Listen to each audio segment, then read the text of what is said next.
साथियों नमस्कार। अगर आपने अपनी अपार भर दी है और उसमें एक कॉलम जो इम्यूएबल प्रॉपर्टी रिटर्न का है, अगर वो ब्लैंक है तो ये वीडियो आपके लिए बहुत ही ज़रूरी है। क्योंकि अगर आप डेपुटेशन पे जाना चाहते हो या प्रमोशन लेना चाहते हो और भी कुछ कंडीशंस हैं, अगर वो आप चाहते हो तो आपको वीसी नहीं मिलेगी अगर आपने अपनी अपार में ये गलती की है तो। ठीक है, तो प्लीज़ वीडियो को एंड तक देखें। आई होप आपको वीडियो अच्छी लगेगी। सबसे पहले तो ये देखो भरनी क्यों ज़रूरी है आईपीआर। हमारे जो सेंट्रल गवर्नमेंट जो एम्प्लॉय होते हैं उनके जो सीसीएस कंडक्ट रूल है उसके रूल 18(1)(2) में क्या बोलता है देखिए। Every government servant belonging to any service और holding any post including group A and B. Yes, ये बात देखने की है। जो भी गवर्नमेंट सर्वेंट ग्रुप ए और बी में फॉल करता है उसके लिए जो आईपीआर है वो भरनी मैंडेटरी है। ठीक है ना। आईपीआर किन किन केसेस में, अगर जो इमूवेबल प्रॉपर्टी है वो इनहेरिटेड है। जी हाँ, अगर आपकी इनहेरिटेड जो होती है ना, वही बोलते हैं जनरली, ये तो पिताजी के नाम से हमारे नाम पे आई है, बाप दादाओं की है, वो इनहेरिटेड। या फिर ओन, उसने ओन कर रखी है, या फिर एक्वायर्ड बाय हिम, या फिर held by him on lease और मॉर्टगेज। अगर लीज या मॉर्टगेज भी अगर है तो भी वो भी किस किस के नाम पर, सिर्फ आपके नाम पे नहीं, नहीं, in the name of any family member of his family. जी हाँ। तो आपने अगर आप एक गवर्नमेंट सर्वेंट हो और ग्रुप ए या बी, अब बी का मतलब आप ये मत सोचना बी जो ऑफिसर होते हैं गजटेड, वो नहीं। अगर आप नॉन गजटेड है तो भी, जैसे कि ओएस हो गए। अब इंस्पेक्टर भी नए आरआर के हिसाब से कुछ कैडर्स में जो इनकम टैक्स सीबीडीटी है उसमें वो नॉन गजटेड में आ गए हैं, बी नॉन गजटेड में। तो जितने भी बी में फॉल करते हैं ऑफिशियल्स, जी हाँ ध्यान से सुन ले, ऑफिशियल्स भी, उन सभी के लिए आईपीआर मैंडेटरी थी। और इसकी लास्ट डेट क्या थी भरने की? दैट वाज 31 जनवरी। ठीक है ना। हर पिछले साल की 31 दिसंबर तक जो भी हमारी प्रॉपर्टी होती है वो नेक्स्ट मंथ जो आता है जनवरी, उसकी लास्ट 31 डेट तक हमें आईपीआर भरनी मैंडेटरी होती है। All group A and B government servants.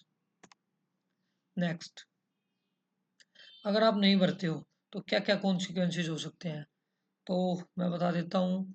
आपकी ना वीसी, ये देखिए, vigilance clearance shall be denied. ठीक है, किन किन केसेस में डिनाई की जा सकती है ये नीचे मेंशन है। एम्पैनलमेंट मींस प्रमोशन में, एक्स इंडिया लीव अगर आप बाहर जाना चाहते हो तो भी, any deputation for which clearance is necessary. ठीक है, appointment to sensitive post, assignment to training programme except mandatory training, confirmation in services, retirement on VRS, post retirement commercial employment, premature रिपार्टीशन और वॉलंटरी फ्रॉम एनी डेपुटेशन। तो इन condition में आपको मना की जा सकती है, जिसमें देखिए प्रमोशन और डेपुटेशन तो आप, ठीक है ना, आपकी लाइफ में कभी ना कभी आप अवेल करते ही हो, प्रमोशन भी होता है और डेपुटेशन में भी जाने की सोचते हो जब कभी भी अच्छी पोस्ट जो आपके लिए सूटेबल हो आपको मिलती है। ये किस ओएम और किस ऑर्डर के तहत है? तो जो सेंट्रल विजिलेंस कमीशन है उसका जो ऑफिस ऑर्डर है 2020 का, जी हाँ 2020 ईयर का जो ऑर्डर है और उनका जो लेटर है उसी साल के, उनके तहत timely filing of IPR by officials. ये देखिए, आप कंफ्यूज हो जाते हैं, ऑफिसर्स के लिए होगी हमारे लिए नहीं होगी, नहीं, ऑफिशियल्स के लिए भी है। ठीक है ना। तो आपको अपनी आईपीआर फाइल करनी है। अब मेरी बात ध्यान से सुनिए। आपने जो बेसिक इंफॉर्मेशन, जो आपने बेसिक इंफॉर्मेशन सेक्शन 1 ऑफ अपार, उसमें एक कॉलम आया होगा, उसमें एक कॉलम आया होगा आईपीआर फाइल करने का।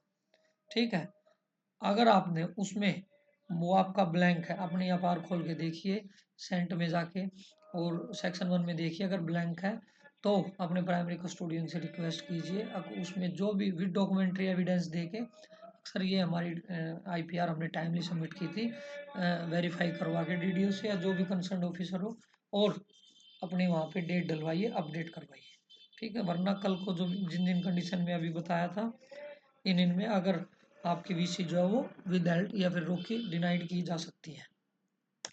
तो अभी टाइम है, जब तक आपकी एफआर क्लोज नहीं होगी, आपकी बेसिक इन्फॉर्मेशन वाला जो पार्ट है वो अपडेट हो सकता है बाय योर प्राइमरी कस्टोडियन।